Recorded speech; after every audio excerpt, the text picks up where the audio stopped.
Allora, torniamo con il presidente regionale dei panificatori. Allora, il discorso era questa normativa che entra in vigore, quindi apporta delle modifiche sostanziali. Sì, Quindi, la prima cosa, il pane congelato deve essere identificabile in identificato, modo preciso, certo. deve avere dei compartimenti a sé stanti, insomma uno deve sapere se è pane congelato o se è pane fresco, Sì, giusto? Questa è una cosa certo, certo, fondamentale. certo.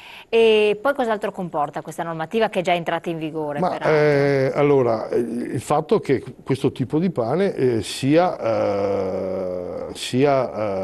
non solo identificabile come congelato, ma anche il luogo di provenienza, cioè dove è stato prodotto, chi l'ha E prodotto la e data? la data di produzione. Questa è una norma che comunque la Comunità Europea ci ha stoppato, ce l'ha E lei stava bloccata. dicendo che bisogna che i nostri E adesso parlamentari poi c'è la provvedano. speranza che i nostri politici eh, si facciano carico di sostenere invece questa necessità. Perché? Perché fondamentalmente si tratta di far capire che il pane in Italia ha una valenza completamente diversa da quella degli altri paesi europei. Noi nel nostro immaginario la signora Maria la mattina esce per comprare il pane e compra il pane fresco, o perlomeno pretende o Si pensa di aspetta comprare, l'aspettativa. l'aspettativa è di comprare il pane fresco. Questo non succede in Spagna perché l'80% è pane congelato, in Germania ancora meno, in Francia c'è un'inversione di tendenza, ma comunque anche là sono dei grossissimi produttori di pane congelato, quindi non è sentita tanto questa esigenza.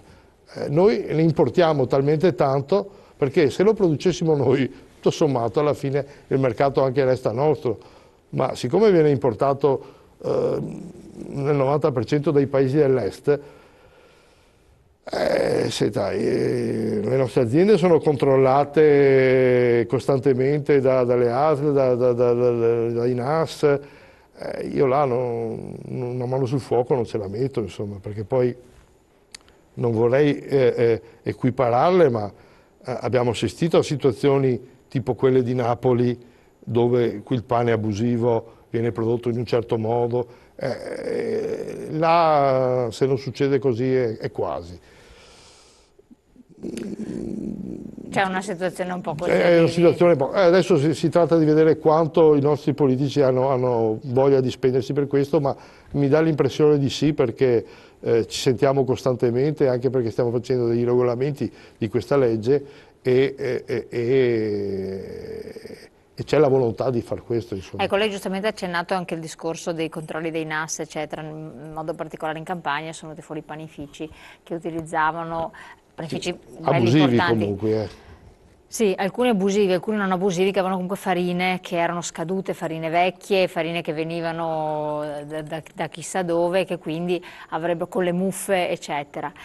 Anche qui la farina, la provenienza della farina, che non è cosa da poco perché potrebbe venire da paesi dove non ci sono regolamentazioni europee, insomma si utilizzano chissà che tipo di grano, poi si parla anche di discorso dell'OGM o meno, o comunque appunto la farina che data viene ad avere.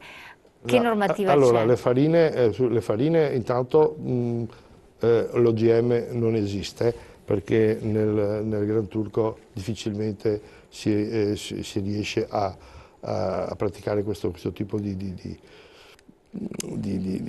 coltivazione.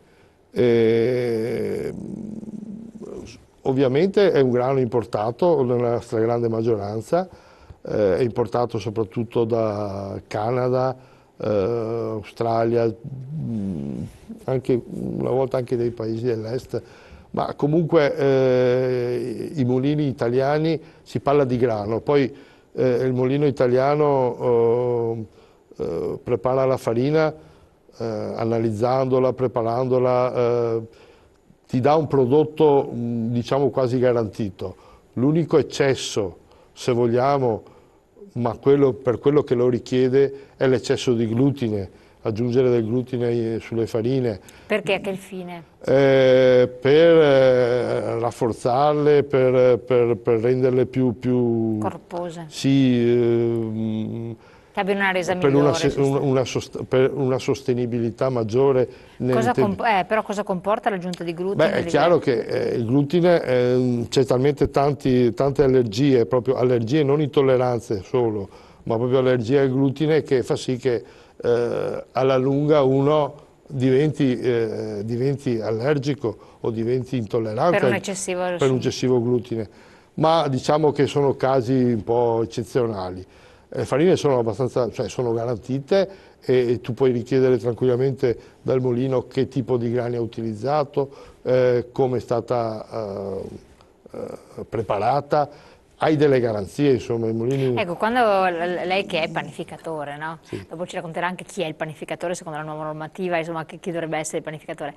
È una parte importante quella la scelta delle farine o il mulino a cui fa riferimento per la qualità del prodotto? Che cos'è? Qual è Sì, un po' ma diciamo che allora, sostanzialmente mulini ce ne sono parecchi e oggi come oggi sono un po' tutti standardizzati sulla qualità del prodotto. C'è qualcuno che magari, non so, prepara delle farine particolarmente diverse. Oggi si ha la tendenza, ad esempio, a farine macinate a pietra rispetto ai rulli come di consueto. Sono migliori come resa? Ma non è una questione di resa, ma è una questione Sapore. di sapore, di gusto, perché il grano macinato a pietra è meno stressato, quindi e mantiene di più le sostanze organolettiche rispetto a quelle macinate con dei rulli che frantumano, ma allo stesso tempo scaldano, stressano proprio il prodotto grano. E quindi Perde le proprie qualità nutritive. una volta si diceva, passavi davanti a un panificio, sentivi il profumo del grano, il profumo del pane. Oggi questo profumo lo senti meno perché intanto nei campi di grano dove prima magari si raccoglievano 10 quintali, oggi ne fanno 50, e quindi è molto più sfruttato il terreno, e quindi il grano ha meno sostanza, se vogliamo. È un po' perché anche questi tipi di lavorazione fa sì che perdi un po' questo gusto, se no dovresti mangiare dei pani di tipo 1, con farine di tipo 1, tipo 2 o integrali addirittura, dove il grano ancora rimane, è percepibile. Il profumo anche è percepibile. Ecco, il panificio, la produzione del pane dove deve avvenire? Ci sono delle regole ben precise? Cioè è vicino al punto vendita o deve essere in un luogo staccato? Allora, la legge prevede questo, che premesso che il pane fresco, come definito dalla legge, è quel tipo di pane che viene impastato nella notte, lievitato, cotto e venduto nell'arco della giornata.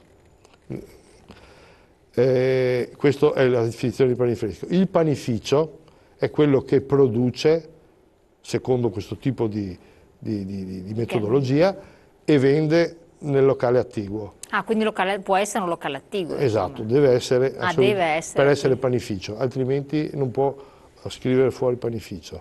Una rivendita non può scrivere panificio, anche se è di proprietà. Quindi il panificio deve avere la produzione attigua, deve esserci la produzione del pane. Certo, sì. Ho capito, no, questo non questo fa parte della definizione di panificio. Quindi dovrebbe esserci anche questo aroma di pane che si sente. Ma sì, oggi si è tornato molto, diciamo, indietro come tipo di produzione, nel senso che si tende a panificare in modo più sano, anche professionalmente più adeguato. Perché questo? Perché il mercato lo richiede. Oggi non puoi non distinguerti da un mercato completamente diverso, che è quello della grande distribuzione, laddove lo producano. Perché, certo. Se vuoi rimanere sul mercato oggi devi produrre un prodotto di qualità, vario, devi essere disponibile, e soprattutto allegarci una serie di altri prodotti, che sono i prodotti da forno, che valorizzano, insomma, la tua produzione e quindi la tua attività. Che cosa deve chiedere il consumatore al proprio panificio di fiducia, a quale domande deve rispondere per capire se è un panificio che rispetta la normativa, che quindi è un panificio serio, quali requisiti dovrebbe avere? Non esiste qualcosa che lo può riconoscere? Cioè, il requisito è quello, ma diciamo che i nostri laboratori sono talmente attigui al punto vendita che il più delle volte i clienti stessi vedono dentro il laboratorio, quindi sanno già che comunque viene prodotto lì il pane e quindi è un prodotto fresco.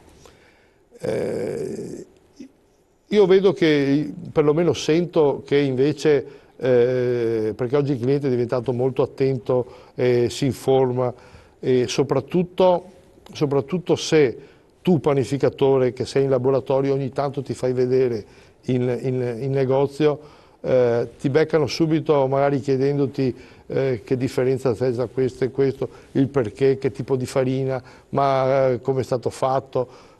È diventato un consumatore abbastanza esigente per quello a cui piace il pane, perché poi, ripeto, uno si adatta anche a mangiare quello congelato perché magari per quel giorno è andato a fare le spese al centro commerciale e dice vabbè, oggi compro anche questo.